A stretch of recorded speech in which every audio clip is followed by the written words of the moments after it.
Bus route Delhi to Himachal. एक bus conductor है जिनका इस काम में अच्छा खासा एक्सपीरियंस है। हफ्ते में 2 बार इनका आना जाना इस रूट पर होता था। कई घंटों का लंबा सफर है तो कई बार ये बीच में उतर जाते थे और कोई दूसरा बंदा आके इनकी जगह लेता था। ये बात है 9 साल पुरानी। दिल्ली से निकले हिमाचल के लिए। अगर आप भी कभी दिल्ली से हिमाचल गए हो तो वहाँ चंडीगढ़ तक तो बढ़िया रास्ता है। अच्छे खासे हाईवे बने हुए हैं। पर जब चंडीगढ़ को पार करते हैं और वो मंडी वाला रास्ता आता है, वहाँ रास्ता इतना साफ नहीं है। पहाड़ है और रास्ते के दोनों तरफ जंगल और खाई। आगे तक फिर वही रास्ता रहता है। तो उस दिन जब ये ट्रिप शुरू हुआ दिल्ली से हिमाचल के लिए, तो इन कंडक्टर साहब को बुलाया गया। इनके लिए बड़ा नॉर्मल सा दिन था वो। दिल्ली के कश्मीरी गेट से बस को निकलना था। ये बाहर खड़े थे और लोग आ रहे थे अपनी टिकट दिखाते हुए, पूछ रहे थे कि यही बस है ना। कंडक्टर के हाथ में एक चार्ट था। पैसेंजर्स को सीट दिखा रहे थे। अगर आपने कभी कश्मीरी गेट बस अड्डा देखा है, आप वहाँ गए हो, तो वहाँ पे ना काउंटर बने होते हैं। हिमाचल की बस की जो लाइन थी वो अलग खड़ी थी। लोग अपनी अपनी बस को ढूंढ के बैठ रहे थे। वो टाइम ऐसा था कि अगले 2-3 दिनों छुट्टियां थी सबकी, तो बसें खचाखच भरी हुई थी। बस का टाइमिंग रात 8:30 बजे से सुबह 6 बजे के आसपास पहुंचना था। बस अपने करेक्ट टाइम पे निकल चुकी थी। बीच में 2-3 जगह बस को रुकना था, जहां लोग फ्रेश वगैरह होते हैं, कुछ खाते पीते हैं। हाईवे के साइड में ढाबे बने होते हैं और इन लोगों का वहाँ पे कमीशन भी होता है। फिर कंडक्टर बस ड्राइवर के साथ आगे बैठ जाता है। बाकी सारे पैसेंजर्स पीछे बैठे थे। इनमें एक 10-11 लोगों का ग्रुप भी था जो गाने वगैरह गा रहे थे, हंसी मजाक कर रहे थे। करते करते 11 बजे के आसपास बस की लाइट बंद कर दी जाती है ताकि लोग आराम से सो जाएं। थोड़ी देर में बस चंडीगढ़ पहुंचने वाली थी और अचानक से बस में कुछ गड़बड़ी लगी। ड्राइवर ने बस को रोका, उतर के देखने लगा कि क्या गड़बड़ है। बस के पिछले वाले 2 टायरों में से किसी एक में दिक्कत आ गई अचानक। कंडक्टर ने बाकी लोगों को बताया कि ऐसे ऐसे बस का टायर बदलना पड़ेगा और हम जहाँ पे खड़े हैं यहाँ पे पास में ही एक ढाबा है, तो आप लोग वहाँ खा पी लीजिए और फ्रेश वगैरह हो जाइए। आगे जहाँ हमें रुकना है हम वहाँ पे ज़्यादा देर नहीं रुकेंगे। फिर सबको लगा कि तो ये एकदम से हवा कैसे कम हो गई और टायर थोड़ा घूम भी गया था। ड्राइवर ने कहा कि गाड़ी तो कहीं टकराई भी नहीं, ना किसी गड्ढे से होकर गुजरी।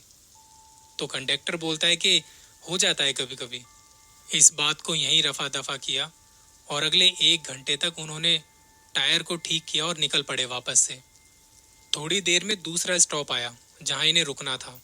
अगर वो टायर वाला किस्सा ना होता तो ड्राइवर ने वहां बस रोकी और कंडक्टर ने सबसे पूछा कि भाई किसी को हल्का होना है या कुछ खाने पीने को लेना है।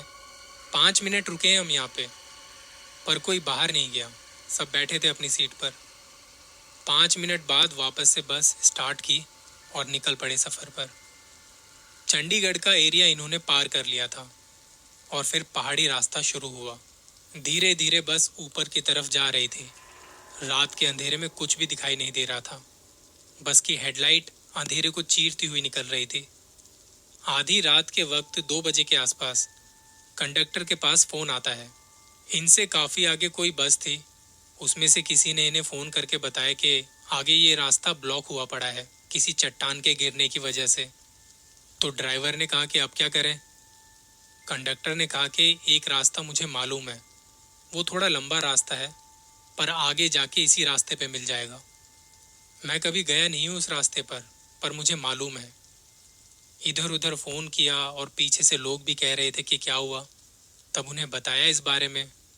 तो फिर डिसाइड हुआ कि अब हमें दूसरे रास्ते से जाना होगा, क्योंकि पहले ही देर हो चुकी है और ऐसे तो पता नहीं हमें कब तक रुकना पड़े यहाँ पे। तो बस को अब घुमा लिया दूसरे रास्ते पर। वो रास्ता इतना साफ नहीं था जितना इन्हें लग रहा था। यहाँ सड़कें टूटी पड़ी थी, बहुत पतला सा रास्ता था वो। जैसे जैसे ये आगे बढ़ रहे थे इन्हें उस रास्ते की असलियत पता चल रही थी। दुआ कर रहे थे कि इस रास्ते पर आगे जाके कोई गड़बड़ ना मिले। ऐसे में रात के समय धड़कनें भी बढ़ जाती हैं। यहाँ पर गाड़ी की स्पीड बहुत कम हो गई थी। इन्हें आगे जाते हुए एक ढाबा दिखाई पड़ता है जो कि बड़ी अजीब सी जगह पर था। ना तो वहाँ कोई घर था, ना वहाँ लोग नजर आ रहे थे, ना कोई। और कंडक्टर को भी लगा कि इतने धीरे चल रहे हैं तो टाइम तो शायद लगेगा हमें वहाँ पहुँचने में। कंडक्टर ने कहा कि गाड़ी 10 मिनट के लिए रुकी है, जिसको फ्रेश होना है होके वापस आ जाए। एक एक करके सारे नीचे उतरे और चले गए ढाबे में। तभी ये जो कंडक्टर थे बस के साइड में खड़े होके स्मोकिंग करने लगे। यहाँ वहाँ देख रहे थे, दूर दूर तक कोई गाड़ी नजर नहीं आ रही थी। एक अजीब सी खामोशी थी यहाँ। तब उन्हें कुछ ऐसा लगता है जैसे कोई हवा का झोंका उनसे टकराया हो। वो थोड़ी देर रुक से जाते हैं कि ये क्या हुआ। ऐसा लगा जैसे कोई उनके शरीर के आर पार हो गया हो, पर उन्हें वहां दिखाई कुछ नहीं दिया।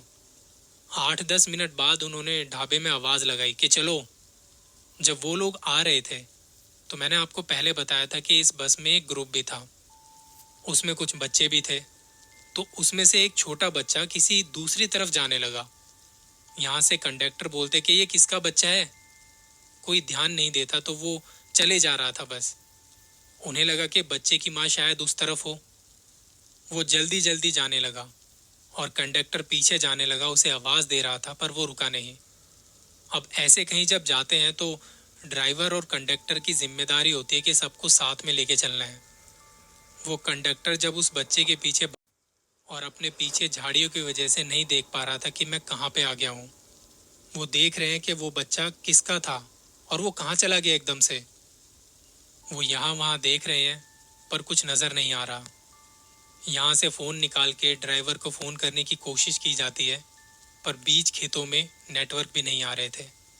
अब क्योंकि पहाड़ी एरिया में नेटवर्क की दिक्कत बहुत रहती है, वो रोमिंग वाले एरिया में आ चुके थे।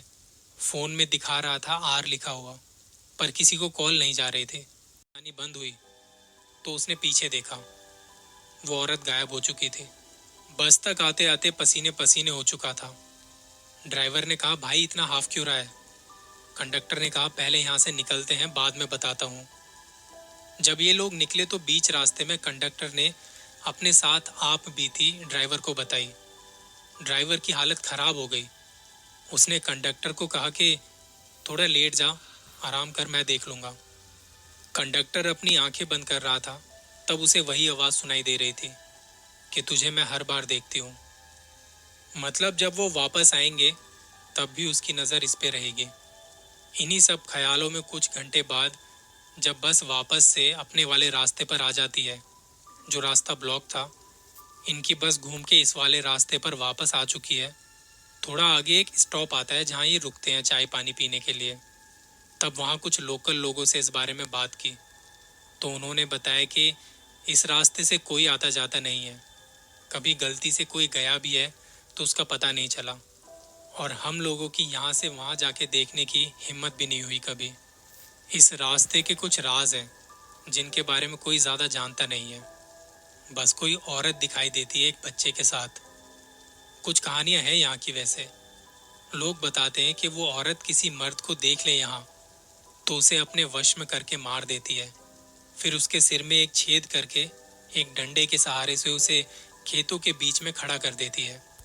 और ये भी कहा जाता है कि उनके बॉडी पार्ट्स को जला के फेंक देती है एक नाले में, जिसके बाद खुश होते हुए वो जोर से चिल्लाती है। उसकी वो गूंजती हुई आवाज कई लोगों ने सुनी है इस वीराने में। अब वो ऐसा क्यों करती है, इन बातों में कितनी सच्चाई है, ये तो खैर कोई नहीं जानता। पर जैसा कि आप बता रहे हैं आपके साथ ऐसा ऐसा कुछ हुआ था, तो आपकी किस्मत अच्छी है कि आप बच गए। कंडक्टर ने बताया कि तब से आज तक वो दिल्ली से हिमाचल जाने वाले सफ़र पे नहीं गए। उन्होंने अपना रूट बदलवा लिया।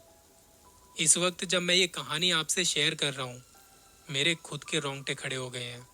मैं खुद दिल्ली से हूँ और आज के बाद जब भी कभी हिमाचल जाना होगा तो मेरे दिमाग में ये कहानी ज़रूर आएगी।